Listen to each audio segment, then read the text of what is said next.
કાંકરેજમાં ત્રીજા દિવસે વિરોધ પ્રદર્શન યથાવત જિલ્લા વિભાજનને લઈને વિરોધ જોવા મળ્યો છે। થરાદ અને કંબોઈ સજ્જડ બંધ રહ્યું છે। થરા બહુચર માતાના મંદિરે બેઠકનું આયોજન કરવામાં આવ્યું। ધારાસભ્ય સહિત વેપારીઓ અને સ્થાનિકો તો એકઠા થયા હતા। કાંકરેજને બનાસકાંઠામાં રાખવાની માંગને લઈને વિસ્તારના લોકો મક્કમ રહ્યા।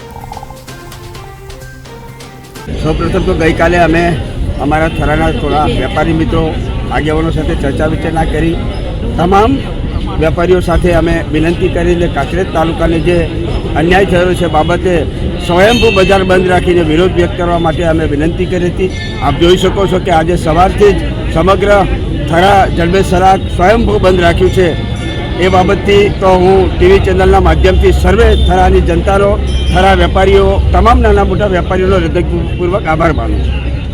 શું આગામી દિવસોમાં શું કાર્યક્રમ રહેશે? અત્યારે બંધનું એલાન આપવામાં આવ્યું છે, સરકાર માંગ નહીં સ્વીકારે તો શું? અત્યારે બંધનું એલાન આપ્યું છે। અમે એક બે દિવસના જ અમારા વિરોધ પક્ષના નેતા સાથે ચર્ચા વિચારણા કરી રાજ્યના મુખ્યમંત્રીને આ બાબતથી જાણ કરીશું, લેખિત રજૂઆત કરીશું કે કાંકરેજને બનાસકાંઠા જિલ્લામાં સમાવેશ કરવામાં આવે।